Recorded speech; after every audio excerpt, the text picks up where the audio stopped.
A série de mensagens Momento de Reflexão é um instrumento poderoso de estudo bíblico e de evangelismo para você que ama o conhecimento da verdade, para você que tem um grande anseio de crescer na graça e no conhecimento de nosso Senhor e Salvador Jesus Cristo.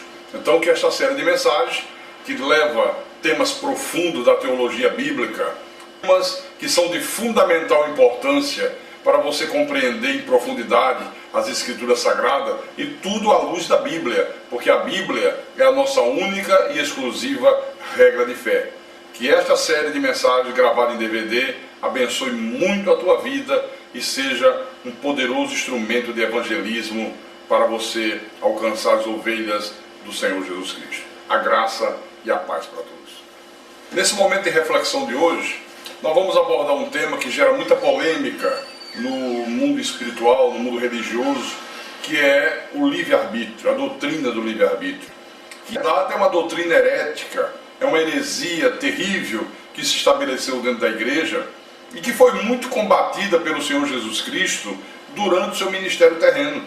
Quando Jesus desenvolveu o seu ministério, Jesus combateu muito essa doutrina, que já era comum entre os judeus. Os judeus criam que o homem tinha livre-arbítrio e Jesus combateu.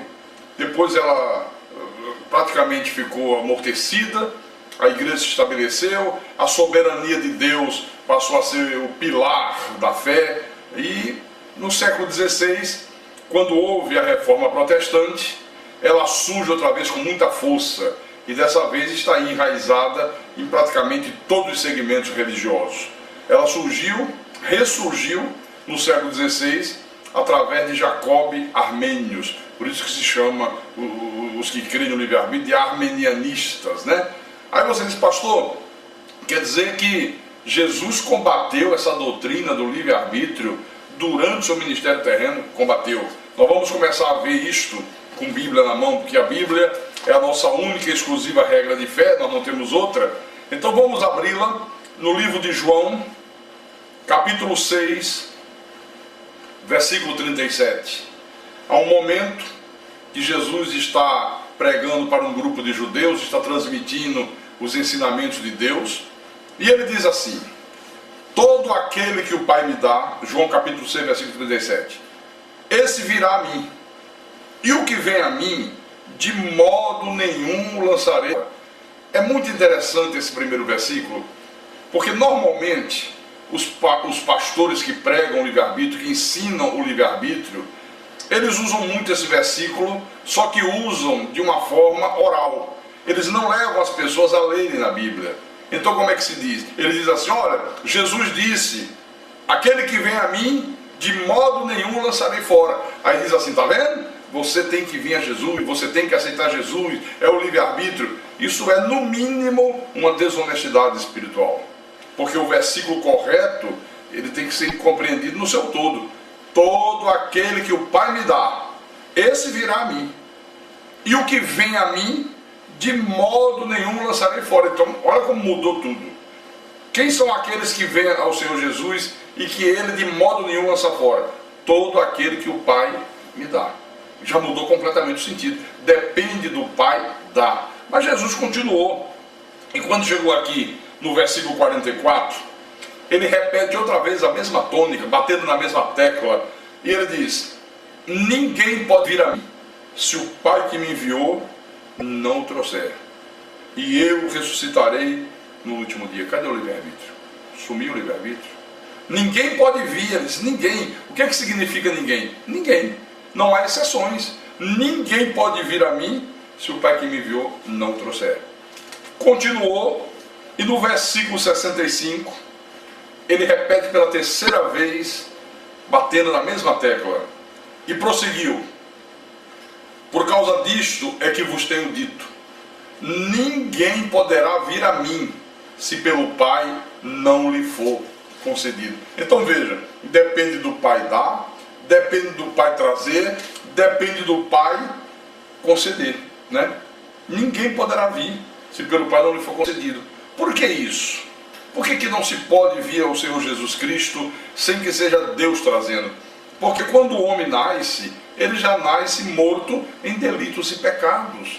O homem não pode por si só tomar uma decisão, ele está morto espiritualmente. Paulo, na sua epístola aos Romanos, no capítulo 3, Romanos capítulo 3, versículo 10 em diante, Paulo disse assim: como está escrito, não há justo, nem um sequer, não há quem entenda, não há quem busque a Deus, todos extraviaram, a uma se fizeram inúteis, não há quem faça o bem, não há nem um sequer. Você vê? Então o homem, quando nasce nesse mundo, os filhos de Deus, por causa do pecado original, por causa do pecado de Adão, eles nascem mortos espiritualmente. Essa é a condição de todo filho de Deus quando nasce nesse mundo. Ele não entende, ele não busca Deus, ele não pode buscar Deus. Tem que ser Deus a buscar o homem. Você veja que aqui mesmo, em Romanos capítulo 10, vamos um pouquinho à frente, versículo 20, diz assim: Isaías a mais se atreve e diz, isso é uma profecia, se referindo ao Senhor Jesus Cristo. Jesus diz: fui achado pelos que não me procuravam. Você vê que coisa interessante. Ele diz: olha, eu fui achado pelos que não me procuravam. Nós não procurávamos por Deus, nós não desejávamos Deus, mas ele diz: eu fui achado pelos que não me procuravam. Ele se fez achar, ele veio ao nosso encontro, viu? Não fomos nós que fomos ao encontro dele. E disse mais: revelei-me aos que não perguntavam por mim. Olha, nós não perguntávamos por ele, nós não queríamos saber de Deus, nós não desejávamos as coisas de Deus, toda a nossa inclinação era para as coisas do mundo, mas ele diz: eu me revelei aos que não perguntavam por mim. Então é muito importante que nós entendamos a condição em que o Filho de Deus se encontra, até o momento de Deus chamá-lo, porque é Deus que chama o homem, não é o homem que chama Deus. Em Efésios capítulo 2, versículo 1, Efésios capítulo 2, versículo 1, o apóstolo São Paulo disse assim: ele vos deu vida, estando vós mortos nos vossos delitos e pecados. Como é que nós estávamos quando ele nos deu vida? Mortos. Um morto não tem vontade, um morto não tem desejo. Enquanto o homem está morto espiritualmente, toda a inclinação do homem é contrária a Deus. Ele pode dizer: eu não vou para a igreja, eu não quero saber de igreja, eu não quero saber de Bíblia, eu não quero saber de Jesus. Ele pode dizer tudo isso, mas ele não pode dizer: eu quero Deus, eu quero Jesus. Isso ele não pode, porque ele está morto.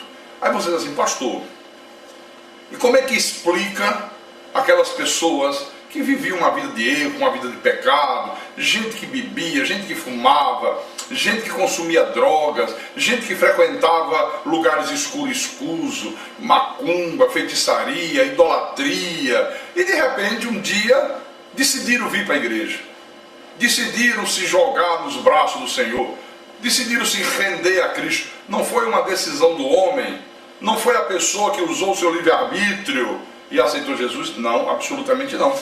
Eu quero mostrar para você em Filipenses capítulo 2, confira na tua Bíblia, por favor. Filipenses capítulo 2, versículo 13, diz assim: porque Deus é quem efetua em vós tanto querer como realizar, segundo a sua boa vontade, não segundo o livre-arbítrio do homem, segundo a sua boa vontade. Então foi Deus que efetuou em você o querer, o realizar. Quando chega o tempo de Deus, a ovelha, ela pode estar desgarrada pelos altos montes e outeiros da terra, ela pode estar nos lugares mais tenebrosos.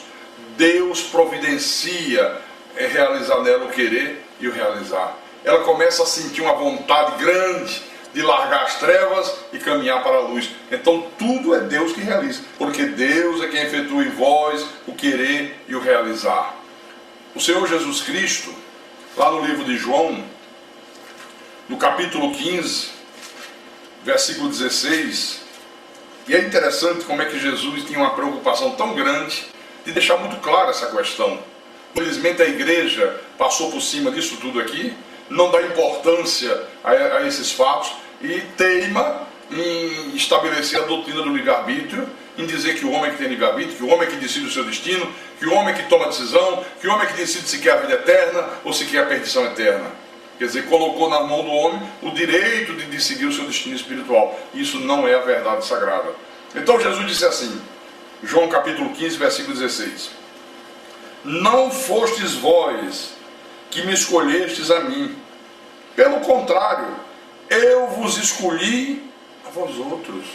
Ora, não foram vocês que me escolheram, Jesus disse. Fui eu que escolhi vocês. Não foram vocês que me aceitaram. Fui eu que aceitei vocês. Não foram vocês que me buscaram. Fui eu que busquei vocês. Vocês estavam mortos. Vocês estavam perdidos como ovelha desgarrada. Eu sou bom pastor. Eu fui em busca da ovelha perdida.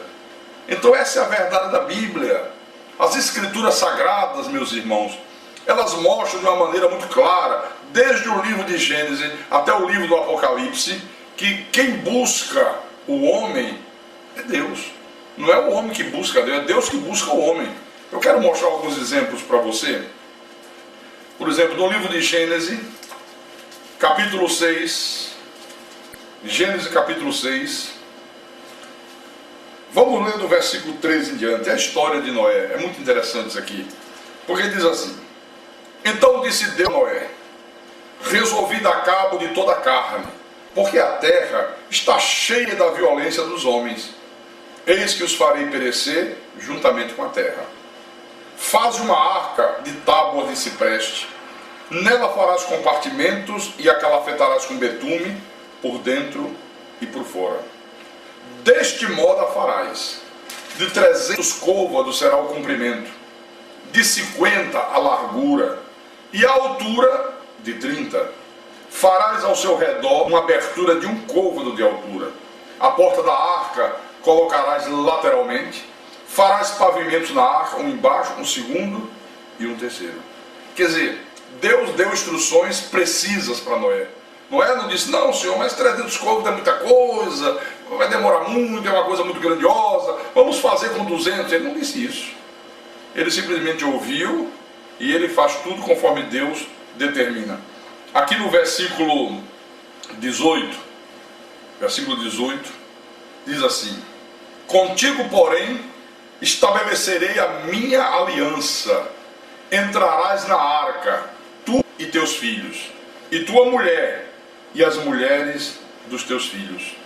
Aí no versículo 22, a Bíblia diz: assim fez Noé, consoante a tudo o que Deus lhe ordenara. Eu pergunto: que livre-arbítrio teve Noé? Nenhum. Ele fez tudo conforme Deus ordenara. Ele não tinha outra opção. Quem é ovelha, ouve a voz do bom pastor. Quem é filho de Deus, ouve a voz do Pai, né? Outro exemplo que eu acho também muito interessante é no livro de Gênesis capítulo 12, que é a chamada de Abraão, o nosso pai na fé. Então Gênesis capítulo 12, versículo 1. Ó, disse o Senhor a Abrão, o nome dele ainda era Abrão, não tinha mudado para Abraão, só muda lá na frente. Sai da tua terra, da tua parentela e da casa de teu pai, e vai para uma terra que eu te mostrarei. Olha, Deus não disse: Abraão, escuta uma coisa, você gostaria de largar a tua parentela, sair da casa do teu pai e ir para uma terra que eu vou te mostrar? Você quer decidir, você tem livre-arbítrio, você vai, você não vai? Não, Deus deu uma ordem imperiosa: sai da tua terra, sai da tua parentela, sai da casa do teu pai e vai para uma terra que eu te mostrarei. Ele nem sabia onde ficava a terra, se ficava longe, se ficava perto, se ficava para o norte, ficava para o sul, para o leste, para o oeste. E Deus continuou: de ti farei uma grande nação, e te abençoarei, e te engrandecerei o nome, se tu uma bênção. Abençoarei os que te abençoarem, e amaldiçoarei os que te amaldiçoarem. Em ti serão benditas todas as famílias da terra. Como é que Abraão reagiu diante disso? Será que ele disse: não, senhor, calma lá, eu vou pensar, eu vou ver se eu vou, se eu não vou, se me interessa, se não me interessa, se eu quero, se eu não quero? Não. O versículo 4 diz: partiu, pois, Abrão, como lhe ordenara o Senhor, e Ló foi com ele. Tinha Abrão 75 anos quando saiu de Harã. Eu pergunto, cadê o livre-arbítrio? Não tem? Não há livre-arbítrio? O homem está morto em delitos e pecados? É Deus que chama o homem? É Deus que efetua no homem o querer e o realizar? Mas eu quero mostrar mais um exemplo. Em 1 Samuel, capítulo 16, que é a chamada de Davi, quando Deus determina que Davi seria o futuro rei de Israel. Isso aqui é muito interessante. No versículo 1 está escrito: disse o Senhor a Samuel: até quando terás pena de Saul, havendo eu rejeitado para que não reine sobre Israel? Enche um chifre de azeite e vem. Enviar-te-ei a Jessé o belemita, porque dentre os seus filhos eu me provi de um rei. Então a ordem de Deus foi muito clara, né? Olha, Samuel, até quando você vai ficar aí choramingando com pena de Saul, se eu rejeitei Saul? Se eu já determinei que ele não vai mais ser o rei de Israel? Em vez de você ficar aí chorando, enche um chifre de azeite, eu vou te enviar a Jessé, o belemita, porque dentre os filhos dele eu me provi de um rei. Eu escolhi um que vai ser o rei. Deus que escolheu, Deus que determinou. Bom, aí ele vai, o profeta Samuel se dirige a Belém, chega na casa de Jessé, pede para ver todos os filhos de Jessé. Achava que um era que ia ser o rei, Deus diz, não, não é esse, eu acho que é esse, não, também não é esse. Até que no versículo 8 diz assim: então chamou Jessé Abinadab e o fez passar diante de Samuel, o qual disse: nem a este escolheu o Senhor. Então fez Jessé passar a Samar, porém Samuel disse: tampouco a este escolheu o Senhor. Assim fez passar Jessé os seus 7 filhos diante de Samuel. Porém Samuel disse a Jessé: o Senhor não escolheu estes. E perguntou Samuel a Jessé: acabaram os teus filhos? Ele respondeu: não, ainda falta o mais moço, que está apacentando as ovelhas. Disse, pois, Samuel a Jessé: manda chamá-lo, pois não nos assentaremos à mesa sem que ele venha. Ele tem que vir aqui. Então mandou chamá-lo e fê-lo entrar. Era ele ruivo, de belos olhos e boa aparência. E disse o Senhor: levanta-te e unge-o, pois este é ele. Tomou Samuel do azeite e o ungiu no meio de seus irmãos. E daquele dia em diante, o Espírito do Senhor se apossou de Davi. Então Samuel se levantou e foi para Ramá. Você vê, Davi era um jovem. A única coisa que Davi fazia era cuidar das ovelhas. Ele não estava pensando jamais em ser rei de Israel. Mas Deus escolheu Davi para ser o rei de Israel. Deus disse: eu me provi de um rei. Entre os filhos de Jessé, há um que eu já determinei que será o rei. É quem vai substituir Saul. E assim se fez. Eu pergunto, cadê o livre-arbítrio? Davi não teve livre-arbítrio para dizer: Senhor, peraí, deixa eu escolher. Deixa eu ver se eu quero ser rei, se eu não quero ser rei. Não. Olha, Deus é soberano. Deus determina todas as coisas. Deus é tremendo, meu irmão. No livro do profeta Jeremias também tem algo muito interessante, que eu tenho certeza tem uma profundidade tremenda. No capítulo 1 de Jeremias, versículo 5, vamos ler o versículo 4 também, porque fica melhor compreensível, né? Ele disse assim: a mim me veio, pois, a palavra do Senhor dizendo. Quer dizer que teve um dia que Deus se manifestou, Deus falou a Jeremias algo que ele não sabia, algo que era completamente desconhecido para ele. O que é que Deus falou? Antes que eu te formasse no ventre materno, eu te conheci, e antes que saísses da madre, eu te consagrei e te constituí um profeta às nações. E aqui é uma coisa interessantíssima, né? Porque isso aqui prova que o profeta de Deus, o pastor, tem que ser vocacionado por Deus. Hoje a coisa mudou completamente. Hoje qualquer pessoa se faz pastor, né? Hoje basta botar uma gravatinha, comprar um paletó, uma bíblia, e o cara diz, eu sou pastor, e no outro dia tem seguidores. Ou então, se inscrever numa faculdade de teologia, se ele pagar as mensalidades direitinho e aprender lá as matérias e tirar uma nota suficiente, ele recebe um diploma de pastor. Então a coisa virou uma coisa de um descalabro total. Não, o pastor, ele tem que ser vocacionado por Deus. Deus disse a Jeremias, olha, antes que eu te formasse no ventre materno, eu te conheci. Por quê? Porque antes de Deus dar forma ao nosso espírito, antes de Ele nos revestir de carne no ventre da nossa mãe, nós já existíamos com Deus. É a nossa pré-existência. Deus nos criou nos céus, a sua imagem, a sua semelhança. A tua verdadeira identidade é de um espírito. Se você morrer, o teu corpo volta para o pó como era, e o teu espírito volta para Deus que o deu. Eclesiastes, está lá escrito. Então Deus diz, olha, antes que eu te formasse, antes que eu desse uma forma humana, eu te conheci. Você já existia comigo. E antes que você nascesse desse corpo de carne, eu já havia te consagrado, e eu já havia te constituído um profeta às nações. Quer dizer, você é profeta, Jeremias, porque eu determinei que você seria profeta. Eu hoje sou um pastor, não foi porque eu exerci livre-arbítrio, não foi porque eu decidi sê-lo, foi porque Deus havia me vocacionado para ser um pastor. Eu nunca pensei na minha vida de ser pastor. Eu fiz planos de ser médico, não consegui me formar em medicina. Entrei pela área da engenharia, fui morar no Rio de Janeiro, trabalhei nas indústrias, trabalhei na Nuclebras, me tornei um técnico especializado em fabricação nuclear. Nesse momento de reflexão de hoje, nós vamos abordar um tema que gera muita polêmica no mundo espiritual, no mundo religioso, que é o livre-arbítrio, a doutrina do livre-arbítrio, que na verdade é uma doutrina herética, é uma heresia terrível que se estabeleceu dentro da igreja e que foi muito combatida pelo Senhor Jesus Cristo durante o seu ministério terreno.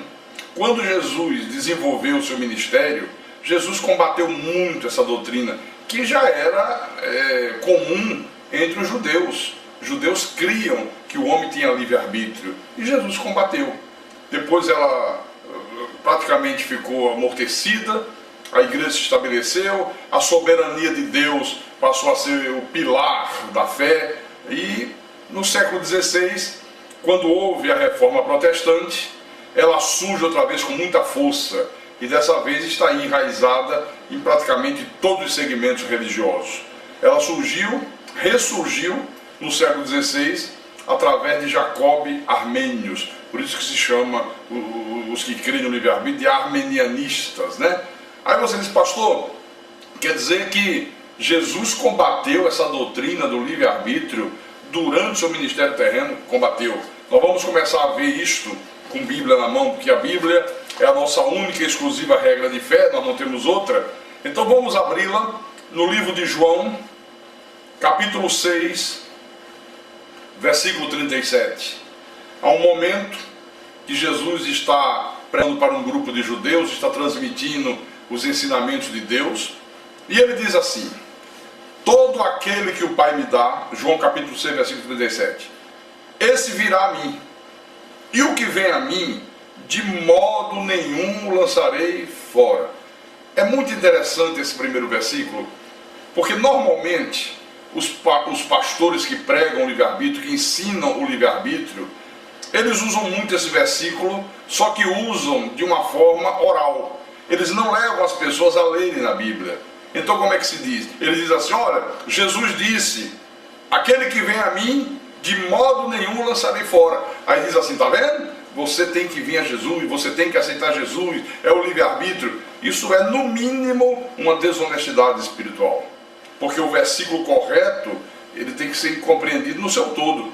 Todo aquele que o Pai me dá, esse virá a mim. E o que vem a mim, de modo nenhum lançarei fora. Então, olha como mudou tudo. Quem são aqueles que vêm ao Senhor Jesus e que Ele de modo nenhum lança fora? Todo aquele que o Pai me dá. Já mudou completamente o sentido. Depende do Pai, dá. Mas Jesus continuou. E quando chegou aqui no versículo 44, ele repete outra vez a mesma tônica, batendo na mesma tecla. E ele diz, ninguém pode vir a mim se o Pai que me enviou não o trouxer. E eu ressuscitarei no último dia. Cadê o livre-arbítrio? Sumiu o livre-arbítrio? Ninguém pode vir, ele disse, ninguém. O que é que significa ninguém? Ninguém. Não há exceções. Ninguém pode vir a mim se o Pai que me enviou não o trouxer. Continuou, e no versículo 65, ele repete pela terceira vez, batendo na mesma tecla, e prosseguiu: por causa disto é que vos tenho dito, ninguém poderá vir a mim, se pelo Pai não lhe for concedido. Então veja, depende do Pai dar, depende do Pai trazer, depende do Pai conceder, né? Ninguém poderá vir, se pelo Pai não lhe for concedido. Por que isso? Por que não se pode vir ao Senhor Jesus Cristo sem que seja Deus trazendo? Porque quando o homem nasce, ele já nasce morto em delitos e pecados. O homem não pode por si só tomar uma decisão, ele está morto espiritualmente. Paulo, na sua epístola aos Romanos, no capítulo 3, Romanos capítulo 3, versículo 10 em diante, Paulo disse assim: como está escrito, não há justo, nem um sequer, não há quem entenda, não há quem busque a Deus, todos se extraviaram, a uma se fizeram inúteis, não há quem faça o bem, não há nem um sequer. Você vê? Então o homem, quando nasce nesse mundo, os filhos de Deus, por causa do pecado original, por causa do pecado de Adão, eles nascem mortos espiritualmente. Essa é a condição de todo filho de Deus quando nasce nesse mundo. Ele não entende, ele não busca Deus, ele não pode buscar Deus. Tem que ser Deus a buscar o homem. Você veja que aqui mesmo, em Romanos capítulo 10, vamos um pouquinho à frente, versículo 20, diz assim: Isaías a mais se atreve e diz, isso é uma profecia, se referindo ao Senhor Jesus Cristo. Jesus diz: fui achado pelos que não me procuravam. Você vê que coisa interessante. Ele diz: olha, eu fui achado pelos que não me procuravam. Nós não procurávamos por Deus, nós não desejávamos Deus, mas ele diz: eu fui achado pelos que não me procuravam. Ele se fez achar, ele veio ao nosso encontro, viu? Não fomos nós que fomos ao encontro dele. E disse mais: revelei-me aos que não perguntavam por mim. Olha, nós não perguntávamos por ele, nós não queríamos saber de Deus, nós não desejávamos as coisas de Deus, toda a nossa inclinação era para as coisas do mundo, mas ele diz: eu me revelei aos que não perguntavam por mim. Então é muito importante que nós entendamos a condição em que o Filho de Deus se encontra, até o momento de Deus chamá-lo, porque é Deus que chama o homem, não é o homem que chama Deus. Em Efésios capítulo 2, versículo 1, Efésios capítulo 2, versículo 1, o apóstolo São Paulo disse assim: ele vos deu vida, estando vós mortos nos vossos delitos e pecados. Como é que nós estávamos quando ele nos deu vida? Mortos. Um morto não tem vontade, um morto não tem desejo. Enquanto o homem está morto espiritualmente, toda a inclinação do homem é contrária a Deus. Ele pode dizer: eu não vou para a igreja, eu não quero saber de igreja, eu não quero saber de Bíblia, eu não quero saber de Jesus. Ele pode dizer tudo isso, mas ele não pode dizer: eu quero Deus, eu quero Jesus. Isso ele não pode, porque ele está morto. Aí você diz assim: pastor, e como é que explica aquelas pessoas que viviam uma vida de erro, uma vida de pecado, gente que bebia, gente que fumava, gente que consumia drogas, gente que frequentava lugares escuros, macumba, feitiçaria, idolatria, e de repente um dia decidiram vir para a igreja, decidiram se jogar nos braços do Senhor, decidiram se render a Cristo. Não foi uma decisão do homem, não foi a pessoa que usou o seu livre-arbítrio e aceitou Jesus? Não, absolutamente não. Eu quero mostrar para você em Filipenses capítulo 2, confira na tua Bíblia, por favor. Filipenses capítulo 2, versículo 13. Diz assim: porque Deus é quem efetua em vós tanto querer como realizar, segundo a sua boa vontade, não segundo o livre-arbítrio do homem, segundo a sua boa vontade. Então foi Deus que efetuou em você o querer, o realizar. Quando chega o tempo de Deus, a ovelha, ela pode estar desgarrada pelos altos montes e outeiros da terra, ela pode estar nos lugares mais tenebrosos. Deus providencia realizar nela o querer e o realizar. Ela começa a sentir uma vontade grande de largar as trevas e caminhar para a luz. Então tudo é Deus que realiza, porque Deus é quem efetua em vós o querer e o realizar. O Senhor Jesus Cristo, lá no livro de João, no capítulo 15, versículo 16, e é interessante como é que Jesus tinha uma preocupação tão grande de deixar muito clara essa questão. Infelizmente a igreja passou por cima disso tudo aqui, não dá importância a esses fatos e teima em estabelecer a doutrina do livre-arbítrio, em dizer que o homem é que tem livre-arbítrio, que o homem é que decide o seu destino, que o homem é que toma a decisão, que o homem é que decide se quer a vida eterna ou se quer a perdição eterna. Quer dizer, colocou na mão do homem o direito de decidir o seu destino espiritual. Isso não é a verdade sagrada. Então Jesus disse assim, João capítulo 15, versículo 16: não fostes vós que me escolhestes a mim, pelo contrário, eu vos escolhi a vós outros.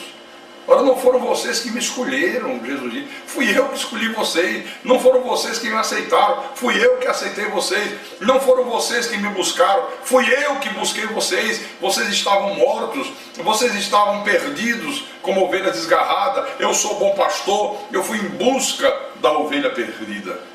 Então essa é a verdade da Bíblia. As escrituras sagradas, meus irmãos, elas mostram de uma maneira muito clara, desde o livro de Gênesis até o livro do Apocalipse, que quem busca o homem é Deus. Não é o homem que busca Deus, é Deus que busca o homem. Eu quero mostrar alguns exemplos para você. Por exemplo, no livro de Gênesis, capítulo 6. Gênesis capítulo 6. Vamos ler do versículo 13 em diante. É a história de Noé. É muito interessante isso aqui.